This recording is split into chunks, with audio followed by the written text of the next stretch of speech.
Hello girls. हमने भारत में कृषि के बारे में पढ़ा। हमने भारत में कृषि के बारे में पढ़ते हुए जाना किस तरह से वो जलवायु और मौसम का अनुसरण करती है और किसान उसी के अनुसार फसलें उगाते हैं। तो हमने चावल, गेहूँ और कपास जैसी फसलों के बारे में पढ़ा, किस तरह से खाद्यान्न फसलें और नकदी फसलें हैं ये, और किस तरह से ये भारत की अर्थव्यवस्था में और भारत के भोजन में सहायता करती हैं। तो गर्ल्स, आज हम पढ़ेंगे भारत में हरित क्रांति के बारे में। तो भारत में हरित क्रांति के बारे में पढ़ते हुए हमें ये समझना पड़ेगा कि हरित क्रांति है क्या। हरित क्रांति का अर्थ कृषि उत्पादन में हुई उस तीव्र तेजी से हुई वृद्धि से जो नई तकनीक और अधिक उपज देने वाली बीजों के प्रयोग से हो रही है। यद्यपि हरित क्रांति शब्द का प्रयोग विलियम गॉड ने 1968 में किया था। तो हमें हरित क्रांति समझने के लिए ये समझना होगा कि भारत में इसकी शुरुआत किस तरह से हुई। तो हम यह देखते कि 1947 में भारत आज़ाद हुआ। तो भारत के सामने विभाजन के बाद और अर्थव्यवस्था बहुत ही न्यूनतम अवस्था पे थी और हम अपना संविधान बनाना शुरू किया था जो हमने 50 में पूरा किया। तो इन समस्याओं के साथ साथ हमारे पास जनसंख्या भी बड़ी थी उस समय के विश्व के अनुसार। तो अब इस बड़ी जनसंख्या के लिए हमें भोजन उपलब्ध करवाना था। तो इसके लिए हम प्रयास करने शुरू किए, लेकिन ये प्रयास आते आते गंभीर स्थिति पैदा होगी 60 के दशक के बाद। नेहरू जी के सामने ये समस्या थी और नेहरू जी इससे लगातार जूझते भी रहे। तो हरित क्रांति को सफल बनाने के लिए सबसे पहले हमें ये समझना पड़ेगा कि किस तरह से खाद्यान्न समस्या थी हमारे साथ। तो नेहरू जी ने कोशिशें कर रहे थे। नेहरू जी का कहना था कि नए भारत का निर्माण उसकी कक्षाओं में होगा या भारत के नए मंदिर उसके बांध होंगे। जैसे उपमा से उन्होंने समझाया कि किस तरह से इस देश का विकास वैज्ञानिक तरीके से किया जाना जरूरी है और यह विकास खेती में भी चाहिए था, लेकिन नेहरू जी के समय तक वो नहीं हो पा रहा था। तो हमारे सामने नेहरू जी के जाते जाते बड़ा खाद्यान्न संकट आया, जिसकी पूर्ति के लिए हमने अमेरिका से गेहूं को मंगवाया। तो इसके बाद हमारे पास समस्या थी। तो उसी टाइम पे नॉर्मन बोरलॉग ने एक मैक्सिकन बीज तैयार किया था जो अच्छी उपज देता था और पौधा छोटा था। तो वो कंडीशंस उसको भारत में चेक करके देखा गया तो भारत में खरा उतरा। तो इसके लिए ये माना गया कि भारत में भी हम इसको उगा के देखते हैं, तो उसकी अच्छी प्रोडक्शन आई। तो यहाँ से शुरुआत मानी जाती है। और ये जो रिसर्च किए गए, ये रिसर्च लुधियाना ज़िले में कर रही गई, शास्त्री जी से लेके इंदिरा जी के समय में। तो आप देखेंगे कि इसमें 3 चीज़ महत्वपूर्ण हो जाती है जब हम हरित क्रांति करें। हरित क्रांति में जल, उर्वरक और बीज महत्वपूर्ण था। जल, हाँ, जैसे कि हमें पता है कि हम मानसूनी जलवायु पर निर्भर हैं।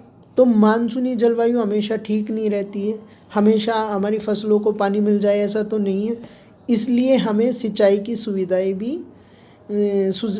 की सुविधाओं का विकास करना ज़रूरी था।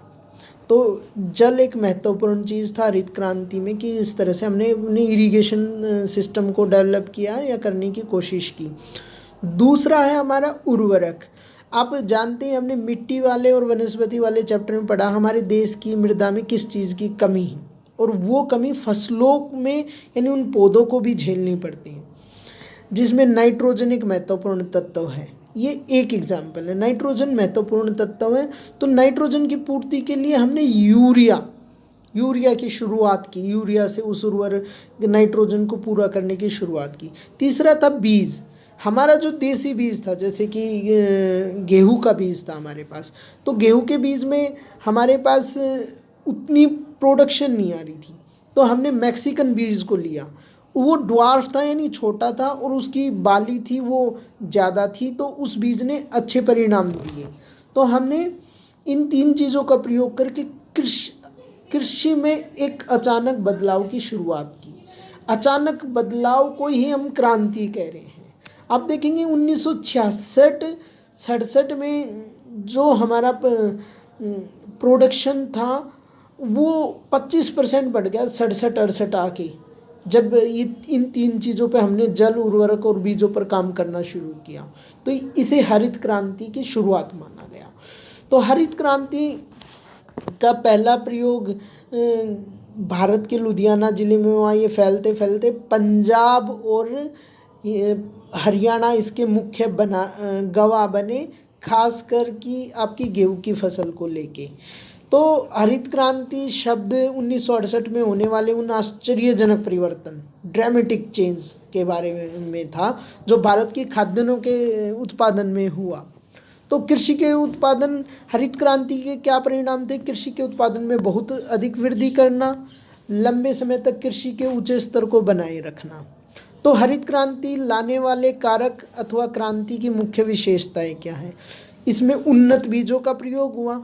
Indian council of agriculture research ने नॉर्मन बोरलॉग और स्वामीनाथन जैसे वैज्ञानिकों के नेतृत्व में उन्नत बीजों का प्रयोग करना शुरू किया, जिससे हमारी प्रोडक्शन बढ़ी।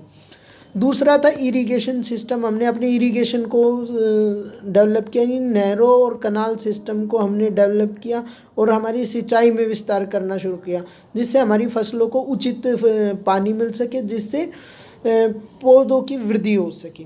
तीसरा उर्वरक, यानी जिन उर्वरकों की ज़रूरत थी उनका प्रयोग करके हम अपनी उत्पादन को बढ़ा सकें। तो ये 3 कारक महत्वपूर्ण हो जाते हैं। और चौथा कारक जो आया वो था कृषि यंत्रों का प्रयोग, चाहे वो बीज बोने के लिए हो, चाहे वो कीटनाशक छिड़कने के लिए हो, चाहे ट्रैक्टरों का प्रयोग। तो ये जो 4 जो विशेषताएं थी हरित क्रांति को लाने में महत्वपूर्ण रही। अब हम आगे रहेंगे कि किस तरह से प्रोडक्शन बढ़ा। आज की कक्षा में हम इतना ही कर रहे हैं गर्ल्स।